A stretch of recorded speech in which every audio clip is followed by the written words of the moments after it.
તમે લંડનમાં કેમ નહીં ઇન્વેસ્ટમેન્ટ કરતા માસી? ત્યાં છે ને બધા ધોળિયાઓ છે, આમ સોનેરી વાળ વાળા. તમને તો એકદમ ઘર જેવું જ લાગશે લંડનમાં દિયોર. You know what, Jigar? You're wasting my time. Appointment વગર તો હું મારા ઘરમાં પણ કોઈને નથી મળતી. લા દિયોર, અપોઇન્ટમેન્ટ લઈને તો હું પોતાના ઘરે બી નહીં જતો, તો બીજાના ઘરમાં જવાનો તો સવાલ જ નહીં આવતો ને. You know what I think about you? લા ખબર છે બકા, તમે મને મૂર્ખ સમજો છો, પણ બકા હું ચહેરાથી મૂર્ખ લાગુ છું.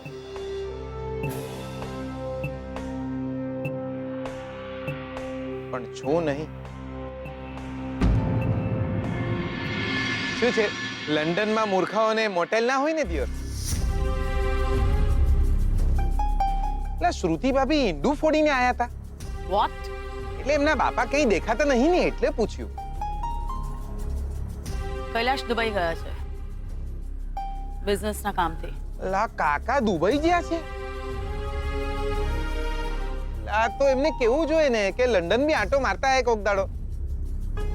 લંડનમાં છે ને પ્રોપર્ટીનો બિઝનેસ જબરદસ્ત છે, અને આપણે પ્રોપર્ટીમાં ડીલ કરીએ છીએ. તમે કહેતા હો તો આપણે તમારી મદદ કરવા તૈયાર છીએ. Are you serious?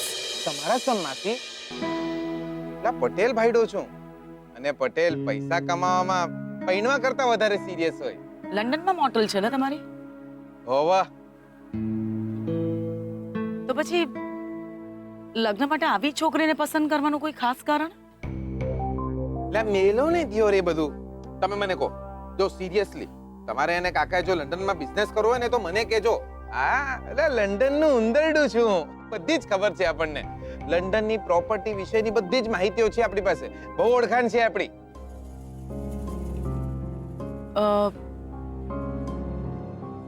લગ્ન પછી તમે લંડન શિફ્ટ થવાના છો? હોવા એટલે એટલે હોવા એટલે હોવા.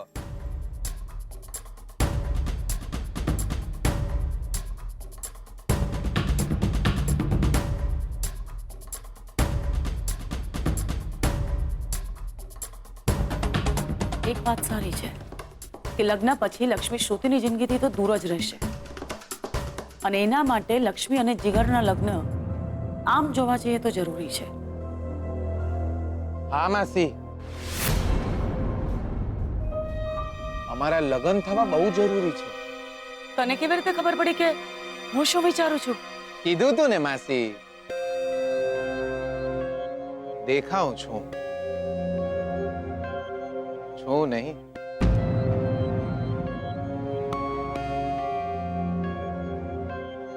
એટલે માસી, એટલે બકા તમારા કારણે મારે લંડન જવામાં મોડું થાય છે દિયોર. મારા કારણે? હા. કેમ? કેવી રીતે? એટલે બકા તમે જ તો કહ્યું કે બંને લગ્ન એક સાથે નહીં થવા દો. જીગલા, તને સ્વીટુ વિશે બધી ખબર તો છે ને? અરે આહાહાહા, લા દિયોર શું લટ છે એમની. એ હા ના પાડે, બાકી હું તો એમની લટ પર હિંચકો બાંધીને ઝૂલું. મજાક નથી કરી રહી હું. હા તો મેં સાચું જ કીધું ને. હિંચકો બાંધવાની હા પાડે તેવા નહીં એ. તું ક્યારે સિરિયસ થાય છે? ઓવા, જ્યારે સિરિયસ હોઉં ત્યારે. જીગલા, તને ભાન પણ છે સ્વીટુના માથે જીવનું જોખમ છે. એનું ખૂન પણ થઈ શકે એમ છે. હે બા, તમે શું બોલી રહ્યા છો? એની સાથે કંઈ પણ થઈ શકે એમ છે.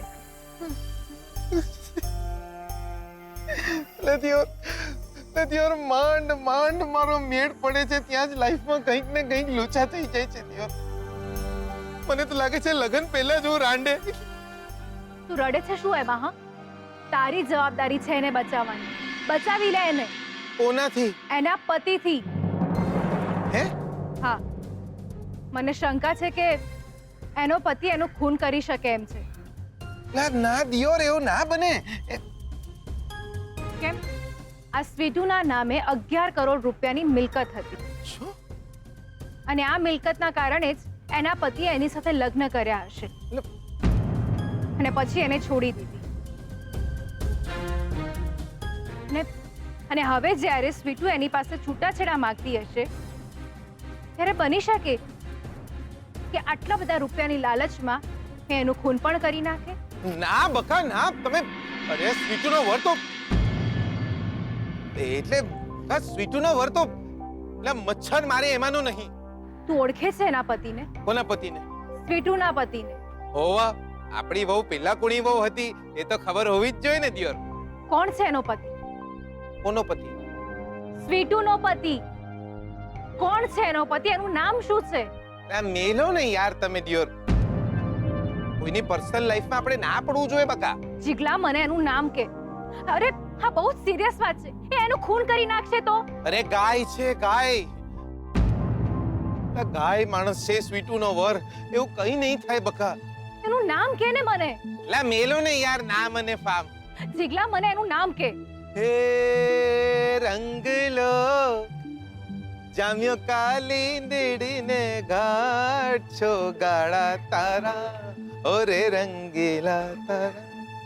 જીગલા, ભલે તું મને સ્વીટુના પતિ વિશે કઈ જ ના કહે, પણ હવે હું જાણીને જ રહીશ કે સ્વીટુનો પતિ કોણ છે. અરે અરે, એમને વાગી જશે, રહેવા દો. અરે તમે લો ત્યોર રહેવા દો.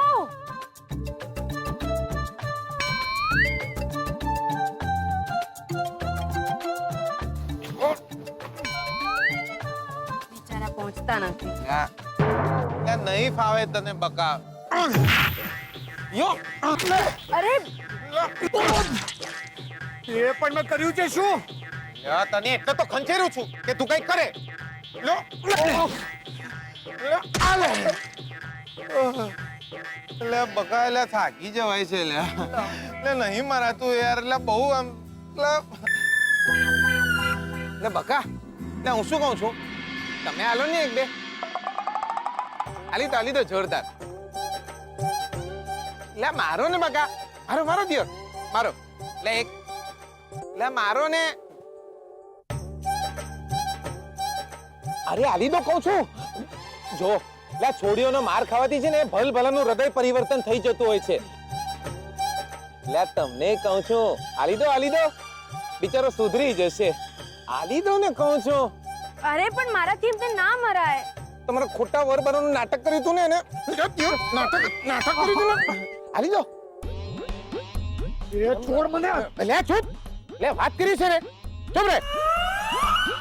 ઓ બકા, આલી દો કહું છું. આલી દો, આરામથી આલી દો. ભાઈ, થોડું મારું તો ચાલશે ને? હા એમાં શું હવે, એમાં કઈ પૂછવાનું હોય દિયોર. લે ચાલે જ ને. આલી દો બકા, આલી દો. ભાઈ જુઓ, હું તમને મારીશ ને તો થોડુંક દુખશે. આમ તેમ વાગશે તો ખોટું ના લગાડતા. આ જીદ કરે છે ને એટલે મારાથી ના નહીં પડાય. ઓએ આજ સુધી છે ને છોકરીના તો માર નથી ખાતો. તો આજે ખાઈ લે. એટલે લાઈફમાં કંઈક ને કંઈક તો ફર્સ્ટ ટાઈમ કરવું જ પડે દિયોર. એટલે આલી દો તમે. એટલે કહું છું આલી દો. લે બકા, માતાજીનું નામ લો અને આલી દો જોરદાર. આ જો અહીંયા એક જોરદાર ફેંટ મારજો. મારો. આલી દઉં? આલી દો. જય માતાજી! હે દેવી માં!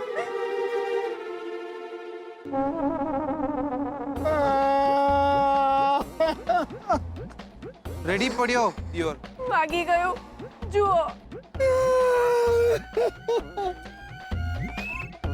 આજ સુધી કોઈ દિવસ છોકરીના હાથ તો માર નહોતો ખાધો બે. આજથી હું આમના ખોટો પતિ હોવાનું નાટક કોઈ દી નહીં કરું. મને માફ કર ભાઈ. નાટક નહીં કરે. નહીં કરું. તું નાટક નહીં કરે. નહીં જ કરું.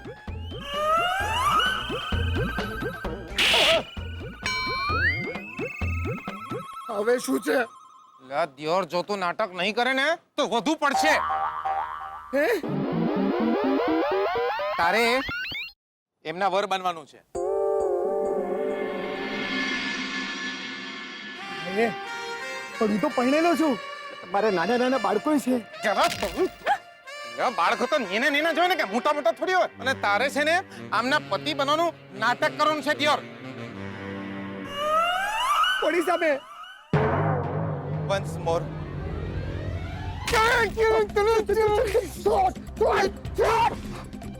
લે તારી બહુ સામે એ ભાઈ હું તો બેકાર માણસ છું. આ તો રંજીતભાઈએ મને પૈસા આપ્યા હતા જૂઠું બોલવા માટે, એટલે હું જૂઠું બોલ્યો હતો.